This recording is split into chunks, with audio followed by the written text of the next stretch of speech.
أعوذ بالله من الشيطان الرجيم. بسم الله الرحمن الرحيم. وإذ قتلتم نفسا فادارأتم فيها والله مخرج ما كنتم تكتمون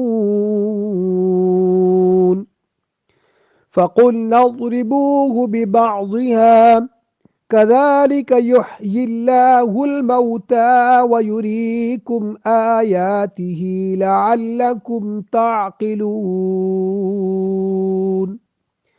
صدق الله العظيم.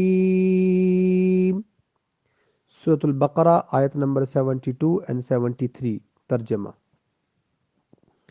وَإِذْ قَتَلْتُمْ نَفْسًا فَادَّارَأْتُمْ فِيهَا، اور جب تم نے ایک شخص کو قتل کیا تو اس میں آپس میں جگنے لگے، لیکن واللہ مخرج ما کنتم تکتمون، جو بات تم چھپاتے تھے خدا اس کو ظاہر کرنے والا تھا.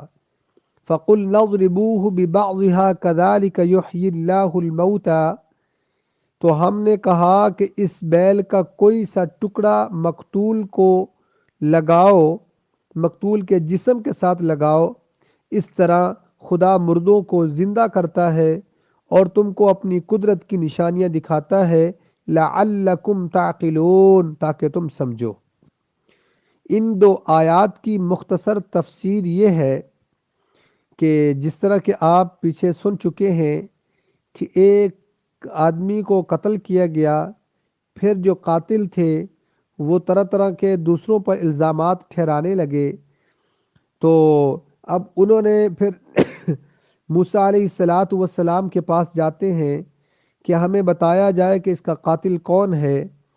تو موسیٰ علیہ السلام نے اللہ سے دعا کی، رب العالمین نے فرمایا کہ یہ گائے ذبح کریں اور اس گائے کے گوشت کا جو ٹکڑا ہے وہ اس مردے کے ساتھ لگائیں تو وہ بول پڑے گا. تو اذ قتلتم نفسا فادارأتم فیہا، اب یہ واقعہ در حقیقت پہلے کا ہے، اس کو بعد میں ذکر کیا.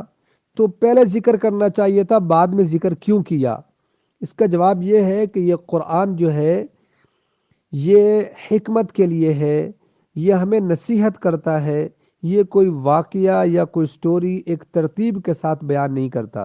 اللہ تعالیٰ جو بہتر سمجھتے ہیں جب سمجھتے ہیں اس کو ذکر کر دیتے ہیں. ایک جواب تو یہ ہے. دوسری بات یہ ہے کہ پورے قرآن میں حضرت یوسف علیہ السلام کے واقعے کے علاوہ کوئی بھی قرآن میں اس طرح ترتیب کے ساتھ اللہ نے واقعہ ذکر نہیں کیا. اور کیوں کہ قرآن تو صرف نصیحت ہے، جو نصیحت اللہ جب سمجھتے ہیں یہ اس کی حکمت ہے وہ اس وقت بیان کر دیتے ہیں. وَإِذْ قَتَلْتُمْ نَفْسًا فَادَّارَأْتُمْ فِيهَا، اور جب تم نے قتل کیا ایک شخص کو تو فَادَّارَأْتُمْ فِيهَا، اصل میں یہ تھا تَدَارَأْتُمْ، تو تا کو دال کیا، دا کا دال میں ادغام کر دیا، تو اب شروع کے اندر حمزہ وصلی لے کے آئے تو باب تفاعل سے بنا، تو اب اس کا معنی کیا بن جائے گا؟ ادارأتم. اب معنی یہ ہے اس کا کہ تم آپس میں ایک دوسرے کے ساتھ جھگڑنے لگے، الزام ٹھہرانے لگے کہ یہ تو نے قتل کیا، اس نے کہا تو نے قتل کیا ہے. تو اس اپنے فعل کو چھپانے کے لیے یہ تم کام کر رہے تھے. فَقُلْنَا اضْرِبُوهُ بِبَعْضِهَا كَذَلِكَ، تو رب العالمین نے فرمایا کہ آپ گائے کو ذبح کریں، اس گائے کے گوشت کے ٹکڑے کو اس مردے کے ساتھ لگائیں تو اللہ اس کو زندہ کر دیں گے، اور زندہ ہو کر تمہیں بتا دے گا کہ میرا قاتل کون ہے. اب یہاں سوال ہوتا ہے کہ اللہ تو ویسے بھی زندہ کر سکتے تھے، تو گائے کے ذکر کو کیوں کیا، گائے کا ذکر کیوں کیا کہ گائے کو ذبح کریں پھر اس کے بعد اس کے گوشت کو لگائیں؟ اس کی وجہ کیا ہے، اس کی حکمت کیا ہے؟ سب سے پہلا جواب تو یہ ہے کہ اس کی حکمت اللہ تعالیٰ ہی جانتے ہیں. دوسرا جواب یہ ہے کہ وہ لوگ، ایک بعض نے لکھا ہے کہ وہ گائے کی بھی عبادت کرتے تھے، گائے کو بھی پوجتے تھے، تو ان کے دلوں سے اس عبادت کو ختم کرنے کے لیے رب العالمین نے فرمایا کہ تم گائے کو ذبح کرو۔ اور دوسرے نمبر پہ یہ بھی معلوم ہوا کہ زندہ کرنے والا اور مارنے والا رب العالمین کے علاوہ اور کوئی نہیں ہو سکتا۔ جس طرح اس آدمی کو سب کے سامنے وہ گوشت کے ٹکڑے سے زندہ کر سکتا ہے، یا انسان جب تم عدم وجود سے تمہیں وجود میں لایا، پھر اس کے بعد اتنی زندگی دی، پھر موت دے گا، پھر موت کے بعد دوبارہ زندہ کرنا اس کے لیے کوئی مشکل نہیں ہے۔ جب اس کے لیے مشکل نہیں ہے دوبارہ زندہ کرنا، تو جب دوبارہ زندہ ہوں گے پھر کیوں نہ ہو کہ ہم اس کی مان کر چلیں دنیا کے اندر، پھر کیوں نہ ہو کہ ہم اس کے احکامات کے مطابق زندگی گزارنے کی کوشش کریں۔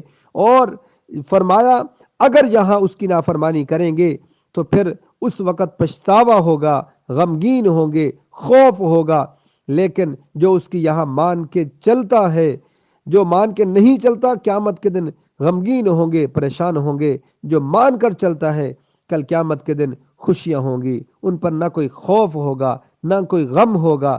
اللہ تعالیٰ فرمائیں گے سلام قولا من رب الرحیم، فرشتے سلام پیش کریں گے، جنت کے دروازوں سے بلائے جائیں گے، اونچے اونچے تختوں پر محلات پر بیٹھے ہوں گے۔ تو میرے دوستو، یہ دنیا عارضی ہے، اس دنیا کو اپنی ہمیشہ کی پناہ گاہ مت سمجھیں، آخرت کو اپنا ہمیشہ کا گھر سمجھیں۔ فرمایا یہ دنیا کی مثال تو ایسے ہے کہ جیسے ایک مسافر ہو، کہیں تھوڑی دیر کے لیے سٹے کرتا ہے، کسی درخت کے نیچے رکتا ہے، یا کسی سفر کر رہا ہے، کسی ریسٹورنٹ پہ تھوڑا سٹے کرتا ہے، اس کے بعد وہ چلے جاتے ہیں، 5-10 منٹ کے بعد وہ چلے جاتے ہیں۔ یہ دنیا بھی ایسی ہے، تھوڑی سٹے ہے، اس کے بعد ہم نے ہمیشہ ہمیشہ کے لیے اپنی منزل مقصود تک جانا ہے، اور اس کی طرف ہم سفر کر رہے ہیں۔ لہٰذا اپنی منزل مقصود کو مد نظر رکھتے ہوئے اس سفر کو طے کریں۔ اللہ تعالی ہم سب کو قرآن و سنت کے مطابق زندگی گزارنے کی توفیق عطا فرمائے۔ وآخر دعوانا ان الحمد للہ رب العالمین۔